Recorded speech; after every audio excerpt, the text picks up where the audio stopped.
Fire.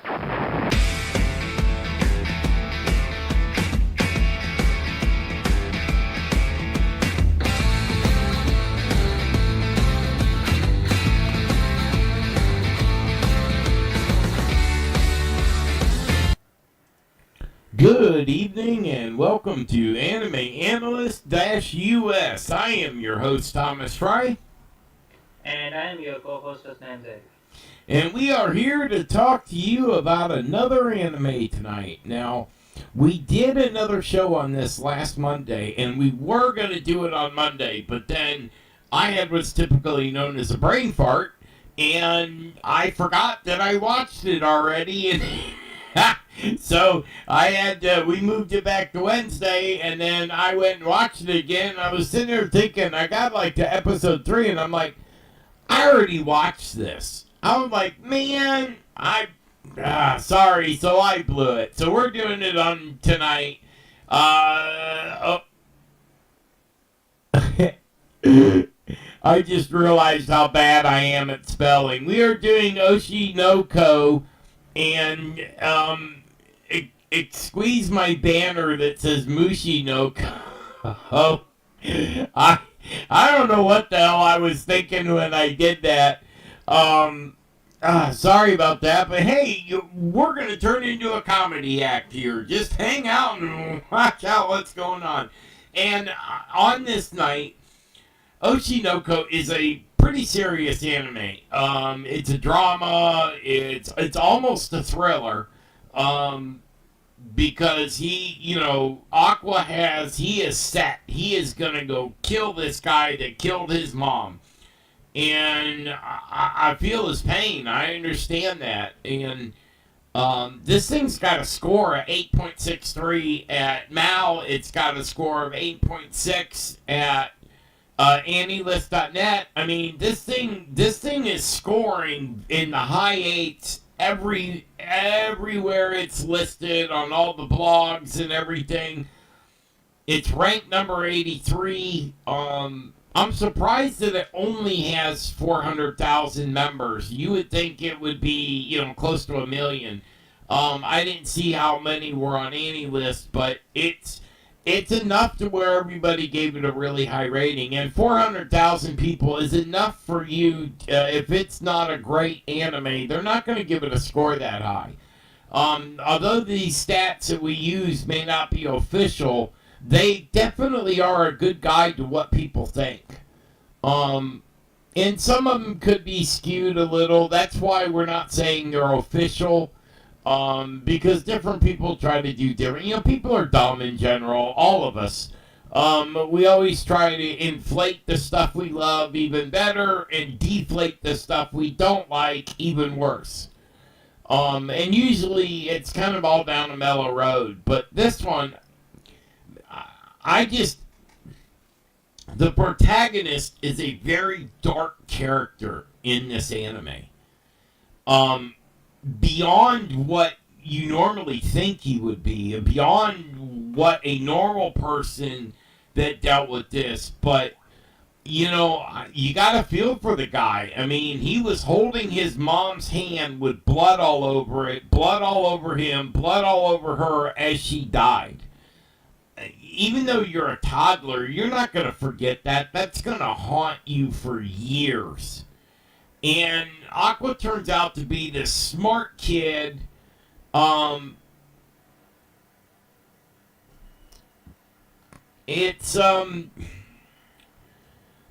was trying to describe him as kind of rough. We got the main characters, Arcana, Akane, and Aqua. And then you got Mom as Ai, and her daughter, his brother, Aqua's sister is Ruby. And the first 2 seasons are around Aqua's obsession with killing the father that killed her. But they throw a loop in the whole thing. I mean, they throw a whopper in there, right? I mean, what is it? Episode 11 in season 2. Now it's over. And I'm not going to say what it is because I'm not into we don't give away spoilers here. But you gotta check it out. Man, you gotta, the loop that it, wow. It sat me back in my seat. I'm like, oh shit. If you don't catch this, and Akane did. She don't even know that, I mean, she figured out that his mother is I. But she, that's what I'm saying. He's got to stay with this girl. This girl is smart. I mean, she took just the psychological evidence of her observations and put it to a conclusion that was dead on. Even more accurate than what Aqua was going through living it. She's on the outside in and figured all this out. That's what I'm saying, man. This dude's got to be smart, man. You got to grab that girl. You don't want to let her go. You get a girl that's that smart and that good looking and that great of an actress. Aqua himself is a good actor if he just opened up with his emotions. And getting past all this, even if he doesn't solve it correctly, would probably benefit him immensely. What's your take on this whole thing? Okay, so I get it, like how you sum up the anime, like it's good, and I think like Aqua has a purpose, like he's getting the revenge, like he's just trying to figure out like who is the guy, and like I think that's why. And when he was holding her mother and she was dying, and that like closed all the emotions, like that's the day that they both changed the personality. Like the Ruby, she didn't saw that, but he was there. So that's the thing, maybe that's why he's not able to express the emotions, or like he has not the focus on the girl, but he's playing the part beautifully, like Yeah. he's using her to And like to where play he. someone that's traumatized and emotionally inept is. Alright, so let's take a minute here. Even though he's not a real character, the way they wrote this story, the artist is, or I should say the writer, is an artist. Because to be able to, when you write a story, you have to think, and everything that your thoughts are, you have to put down, and you have to put down who says what, and you have to put down who thinks what, and you have to be all those characters in one. I looked at the list of characters that are. You know how many characters are in this anime? Yeah, like Close that's to the place. 40. 40 characters. Now, can you imagine the mind of this writer being able to write 40 lives independently and put one of them, your MC, your protagonist, one of the MCs, they got three main characters on this one.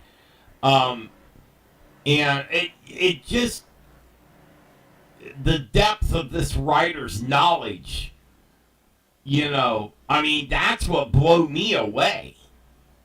And then they took this story, the director takes it, and did as far as I'm concerned, a perfect score of 100 on getting the actions of the characters and the voices correct.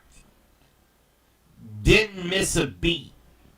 And it is not something to be able to, create a character. All right, that's pretty tough in itself. That's why these directors are honored so well.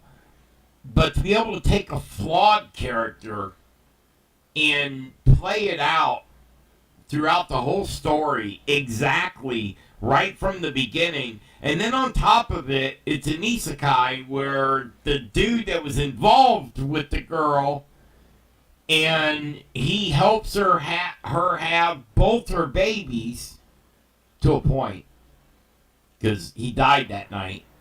Um, Yeah, but like there is something like you see, like is it like it is not close to the isekai like normally we see in the anime. Like the doctor died and he gets rebirth, at the same place, I just like guess you could say reincarnation, not an isekai. yeah. And then the girl that was like her name was Serena, like who is her sister now. Like she died like couple of years ago. Like so like Well, and have you ever noticed that? Let's take Spirit Chronicles, okay? Because this will really throw you for a loop. All right, when um Mirahu got transported to the world was the day of school. He saw her, okay, and then he went on living in the world for 4 or 5 years after, and she just up and disappeared. The day she left the school, he said, I saw her, and then she like disappeared from the planet. That magic circle came, it took the five of them away. But yet it didn't place him in the world. Remember, he spent another 5 years in Japan, got into a bus accident, went to the new world as a baby, was born, lived to 15 years old, and then Marahu was transported. Time has no bearing when you transport someone on a timeline versus one was isekai and one was transferred. Well, the one that was isekai, we're talking 20-year difference. And they both end up at the same age, at the same spot. And now he's already lived another 20 years before she gets plopped down in there. So time has, when you're dealing with magic circles versus whether someone's reincarnated, isekai, versus being transported or summoned, they could, someone, she wasn't summoned, she was summoned, but she was summoned by the gods, not by anyone on that planet. So when they brought in, they have no concept of time. So it was a 20-year lightning bolt from when the beginning to the end. So the fact that he went from being in his 40s to dying, and then his soul transplanted from his body into the baby, and then lived. So there's just the time that passes from the beginning to the end of the story. Um, I've never seen the time frame be the same on those three different actions. And it's just you can't the time. I'm having trouble explaining it. The time doesn't matter. It's not because when you're living in a body, time loops. But when you can go outside of that time and see the beginning to the end. So when a god is looking down on the earth, he sees time as linear. You and I are living in time as a loop. That's how the reincarnation works. So to stay to the same rule, when that god pulls somebody out and throws them back in, he's pulling them out and then throwing on a linear time scale. When you're reincarnated, you grow up, you get killed, you get poof put in a baby and go. That's a circular time scale. And the transportation and summon is on a time in a linear time scale. So that's the best I can do on explaining that. And this writer knows that, and they fall. That's what I'm saying. I am so impressed when the writers and directors follow the rules that everybody has for creating anime. they have like also follow the rule like how they portray the showbiz, like how they portray the fandom, like how the people are trying to get famous and how the crime is like happening there, and like they have some of each and everything to a point where like when we started, like I was not the fan of the slice of life anime thing like that thing. Yeah. I think like this is the best anime like without any action or like any magic like things like And this that. would be Just lot of considered slice of life. I mean, I think you get it now, and I've been hoping for this. I mean, you actually got it about 4 or 5 episodes ago, where when we had that long conversation about it. But there are a set of rules that are out there, and if you follow those set of rules, it makes for a better story when you follow the rules when you're telling the story and you keep everything. That's what makes the slice of life good. You can throw a couple of whoppers in there, but generally you stick to the same rules. It makes it easier for the consumer to consume the anime because you learn what's acceptable and what isn't, and that's how we live as human beings. We're not just all over the place. We like rules, or we wouldn't make laws. And there's 200 countries on planet Earth, and every one of them has laws. I mean, you're living under some strict shit, where I have freedom. It's not fair, but that's how the world is. Human beings need structure in order to thrive. And they got this, and Slice of Life follows those rules. And I think that's why you're comfortable in watching it now, because you get it now, and you also are getting the harder points, even the stuff I'm having trouble explaining. I know you understand it. I'm just trying to, I have a little trouble trying to explain it on stuff. And this anime has it all in there. yeah. I mean, the Yeah. dedication of the girlfriend, the anger from Kana of not being, loved by Aqua, and they stay. I hate when an anime goes all off. They don't follow any rules. To me, that's a cartoon. An anime is something that has structure, makes you think, and it could be a comedy, it could be a drama, it can be sci-fi. It doesn't matter what the genre is, as long as you follow the rules when you're writing it, when you're directing it, and everything else. Now, you can bend those rules. That's what they're there for. The rules don't have to be the same from anime to anime to be the same. The rules that you live under are basically the same rules that I live under. It's the individuals that break those laws that, you have a lot where you live, you have a lot more people that can do whatever the fuck they want in government, and, as long as they throw a little money at the person over them, it's okay. Well, that don't fly over here.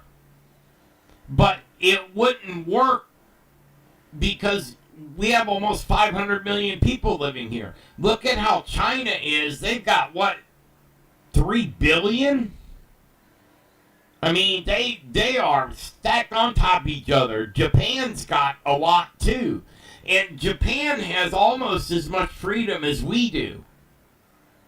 But they have more respect for themselves. China is more like where you're living, but after Tiananmen Square, they kind of mellowed out on that a little bit, and the government of China are a bunch of pricks, and But anyway, let's not get into world topics. But sorry. Yesterday I was watching a interview of a ex-CIA, and he was like they were doing some operation in Pakistan. He really summed up that like what is being like Pakistan. He said like Pakistan is like size of a Texas, and you have 250 million people living there. Yeah. So you can just imagine that's like how it is there, like how like they were trying to find somebody, so it was like not easy to. Well, I've heard different people say that in America, you could take the 500 million we have and put them in Texas, and they'd all fit and have room. We're really spread out here. Really spread out. I mean, we have rural areas where you could drive for 100 miles and you'll only pass 50 people that live out in that area. There's a Highway 10 in Texas. There's a I think it's a 40-mile span between exits because people just don't live out in that desert. So I get what you're saying, and maybe that's where the difference comes in. You know, when we're this spread out, you have to give people freedom. You can't be, up their ass about what they're thinking when they live that far apart. So maybe it's because when you get the tighter the population, the stricter the laws, and you have to do that. It's a lot harder to live in New York than it is to live in Texas. And that would be the same. So, and that's what I'm talking about through the whole thing, and that's what this anime portrays. It follows those very rules, but it also shows you the dark side of being a teenager when you're struggling. When he's got PTSD so bad it ain't funny. And he thinks he's going to go kill this guy. Now, whether or not he can do it, I don't know, but you got to watch the show, man. I want to really talk about this episode so bad, but I will not give away. Damn it, that takes away half my commentary, not being able to give away that spoiler. It's that good, people. Check this anime out. Watch the whole thing. And I recommend watch season 1. Go back and watch it again before you start watching season 2. Because there's a lot of stuff that happens in season 2 that directly references season 1. His past. And that conversation between the director, Akane, and then the conversation between Akane and Aqua, you gotta know what happened, hell, in the movie, or you're not going to understand that scene. And, the first episode in season 1's an hour and a half long. It's a movie. I think it was put out into theaters first. And then they made a season out of it. So they just made the movie episode 1. But, yeah, we went a little long tonight, but this is a good movie. Now, I know you need to get back to work, so we're going to have to cut out of here. But we got some videos coming out on Animated Studios here pretty soon. And have a good holiday. Thanksgiving's coming up. That's tomorrow. So chill, mass, and relax. We'll be back here on Friday with another episode. So when you're there, check out our Twitter or Facebook feed, and we'll have the poster for what we're going to be talking about Friday. But have a good holiday. So happy Thanksgiving. Happy Thanksgiving.